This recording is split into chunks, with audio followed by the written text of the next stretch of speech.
Hello everyone and welcome to PE Academy. So in this video we are going to be looking at Supermesh.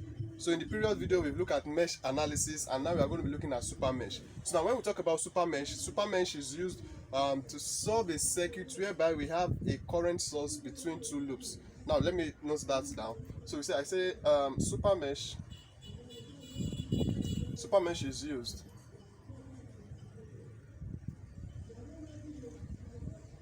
so when there is a current source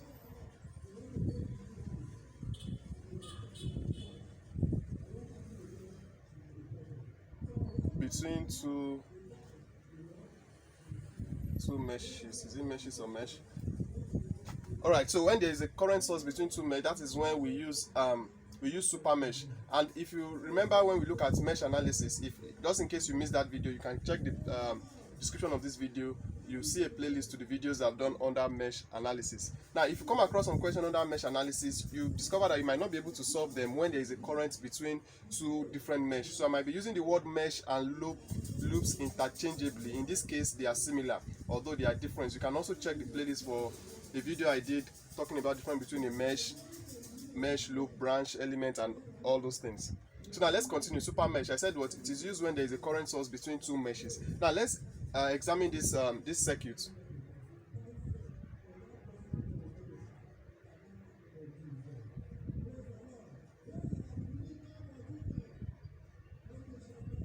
So we are going to be using this. I'm going to be using this circuit to explain the concept of Supermesh, and I'm very sure at the end of this video you'll be able to solve any question under Supermesh using Supermesh analysis.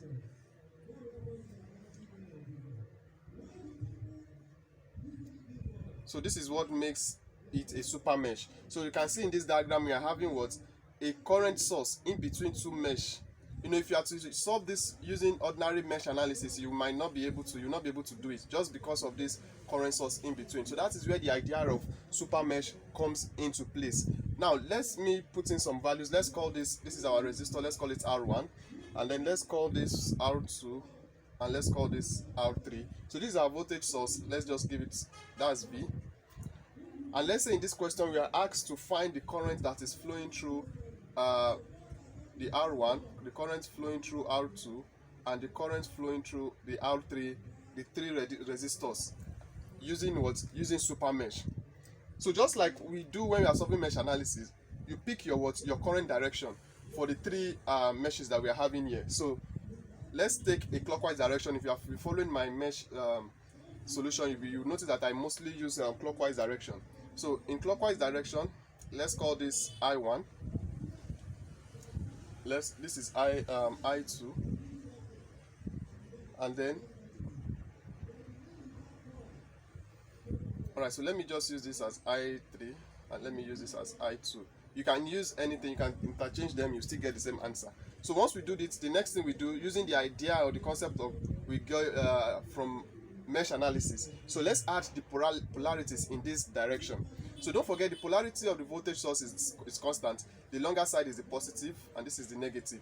So but for the elements like the resistor we are having there, we are going to be giving it polarities based on the direction of the current. So for this I1, this is going to be plus, minus. So that's it. Let's come for this I3, this will be plus and this will be minus. And then for this particular mesh where we are having I2, in this direction this is going to be plus, minus. We are going to be having plus, minus, plus, minus.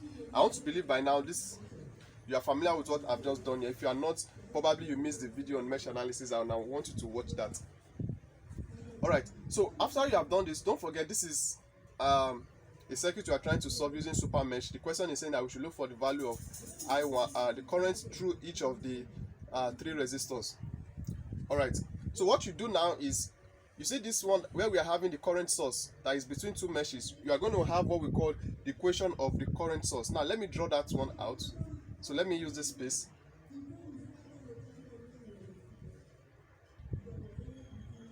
So what we are having here, this is it here that I've just drawn out. Now if you look at from what we are having here, there are two currents that is flowing through this current source. We have this I3 current and this I1 current, and they are moving in this direction. Following this direction, that means we are going to be having something like this. in clockwise direction, this is what? I1. And then we're also going to be having another one like this, which is I3. This I3, this is it. So that means we have two current that is flowing through this current source, this one that we are having here. Now for us to write the equation of the current source, let me write it here. I hope you can see it. Equation of current source.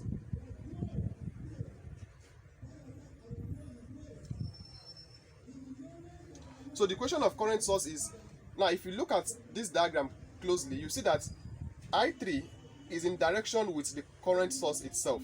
The current source is going upward, and in this direction, the one that is going upward is I3, compared to I1, also in clockwise direction, but it is coming downward when you are looking at it with the current source. So what that means is that whichever one that is in the same direction with the current source will come first. So that will give us I3 minus I1. I3 minus I1 equals to I. So what this means is that I3 minus 1, that means the current I3 is more than I1 because they are flowing in the same direction. I3 is in the same direction with the current source compared to what? To I1. I1 is in opposite direction. You can see this is going upward, and while current I1 is coming downward. So this is the equation. So if in more examples we are going to be seeing more of this. So just note this. This we are going to refer to it as our equation 1. So if you are finding value in this video, please give it a thumbs up. So now we've been able to get one of the equations that we need. So the next thing we are going to do, this is more like the step 1 in solving questions under SuperMesh. Now let's look at the next thing we are going to do is you look at that that particular loops that we are having this current source in between. We are going to redraw it. So we are going to draw the mesh that is showing the current source without the current source itself. This is what I'm talking about. So we are going to be redrawing this circuit, just this part. So we are going to be having something like this.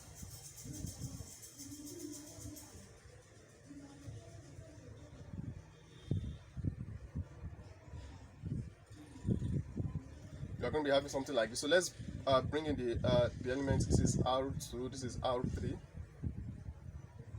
So now we are not going to be putting the current source. We are going to put in every other thing. This is positive, this is negative, this is the voltage source.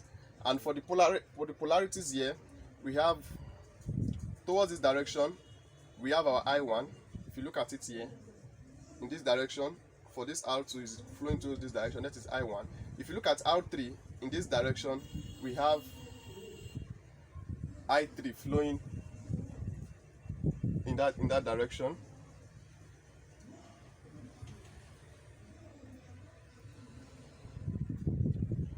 You have I3 flowing in that direction, yes. So let's look at it at the top. And then let's also add our polarities. The polarities in this direction, this is plus, minus, and this is plus and minus. Then for I2 in this particular resistor is flowing in this direction. So the polarity will be plus and minus here. And then we also have I2 flowing in this direction.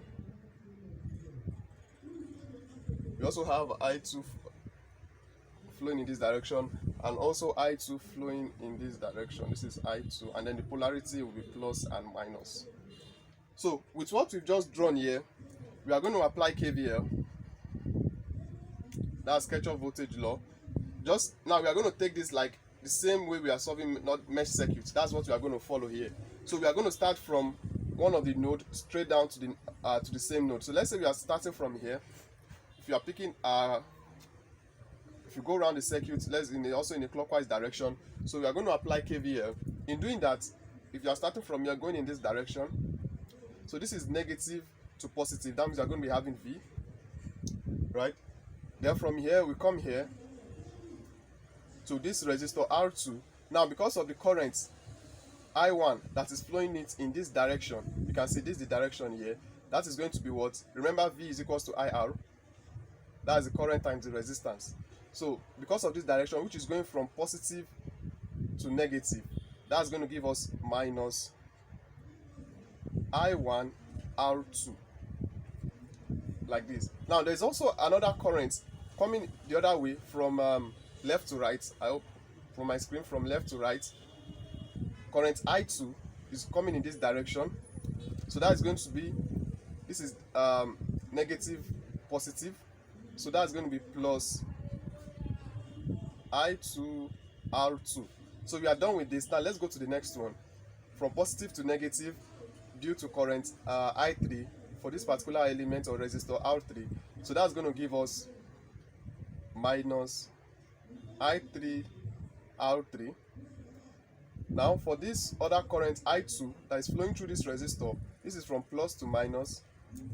That's going to be, sorry, from minus to plus rather. So that's going to be plus I2 R3. Then we come back to the voltage, so there's nothing there. That's all equals to what? To 0. If this is not clear to you, just pause the video, you watch it slowly or watch it again, or just follow along. We are still going to be using real numbers. Now I'm using alphabet just to give you an idea of how SuperMesh works. So now let's simplify what we are having here. So here we are going to be having V. So if you look at what is common here, we have R2, V minus R2 into brackets I1 minus I2. Because by the time we open this bracket, this is minus. If you open this bracket, we are going to be having this. And then here we also have R3 to be common. We are going to be having minus R3 into brackets I3 minus I2 equals to 0.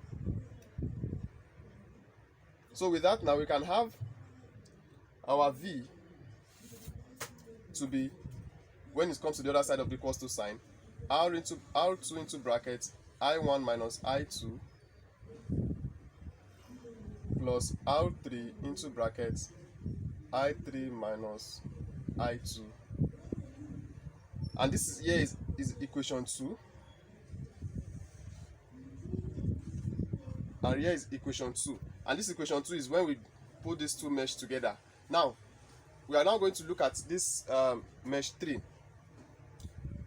I mean this mesh with with I2 current flowing through it. Now this itself is just a mesh. We are going to apply mesh analysis for this particular one because this is where the super mesh comes into place. This is where we apply super mesh. So I want you to hold on to that whenever you are solving questions under super mesh. So this is the only part where we apply super mesh, where the current source is being shared between two mesh. Where there is a current source between two mesh, that's where we apply super mesh. So every other mesh where there is no current source being shared between two meshes, we just apply mesh. So now let's do that to this mesh. So let's call this mesh 2. So let's say for mesh 2. So let me just, so that I can separate it. If you are finding value in this video, please give it a thumbs up. Alright, so for this mesh, now let's just start from this point, from this node here, and go around the circuit. Alright, so if you should go here, this is the first thing we are coming across. This is from plus to minus and current I2. That's going to give us minus I2 R1. So if you should continue again, we get here, and then we come here. When we get here, from positive to negative, and that is the current I2 flowing from positive to negative in elements in this resistor R3. So we are going to be having minus I2 R3. Also in this same resistor, we have, due to current I3 flowing through it from positive to negative, that is going to be plus I3 R3. We've done something like this when we are looking at mesh, so don't let it to confuse you. So we are done with this element. Let's go to this. If in this same direction, from positive to negative due to current I2, so that's going to give us minus I2 R2. From negative to positive due to the current I1, so that's going to give us plus I1 R2, because in this resistor we are having two current that are flowing through it. We have current I1 and current I2 flowing through. So all these things we put into consideration when we are simplifying it. Then we come back to the node where we started from. There's no other thing. Then we can say equals to 0. So now let's simplify this that we are having here. So let's look at it closely so that we can just collect some like terms.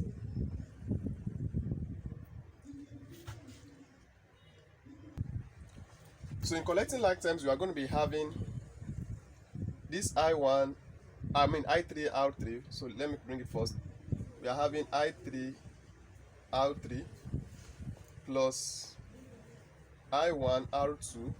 Now if you look at this that we are having here, let me underline it, this, and this, you see that they have one thing in common, that is minus I2. So I can bring that outside and have minus I2 into brackets R1, that is for this, minus I2, we have R3 here, so we are going to be having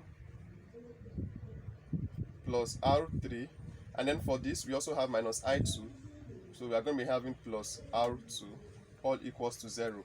Now what we are having here is our equation 3. Like I said earlier, if it's looking confusing, Supermesh is not difficult. If what I've just done is looking confusing, I want to believe it's because we are using alphabet. In the next example, I'm going to be using real numbers, which will give you more understanding on how to solve questions under Supermesh. So this concept is not difficult at all. Now, for us to get the current flowing through each of these resistors, that is the R1, R2, and R3. By the time you solve equation 1, this equation 1, equation 2, and equation 3, by the time you solve them simultaneously, you get your value, the value of RI, the current in each of those resistors. So once you solve them simultaneously, you get the answer. So I want to believe this has given you a foundation on Supermesh. In the next examples, I have like 5 different examples I'm going to be showing you on how to solve Supermesh. So in the next example, I'm going to be showing you different examples that will guide you on how to solve any questions when you are asked to solve Supermesh. And it's also important to know that if you are solving all of these questions under circuit analysis, mesh, supermesh, node analysis, it's important to know all of this method, because some questions can ask you categorically that use this method, use this other method. Because for example, this particular question we are having here, we can use other method to solve it, like node analysis. There's also a video on that. You can check the description of this video. You can ask you to use node analysis to solve this question. So, but some can tell you use supermesh. So it's important to know all of this different method of solving or analyzing circuit. So I want to believe you find value in this video. If you do, please give it a thumbs up, and with that I'll see you all in the next video, which is going to be example 1 under Supermesh.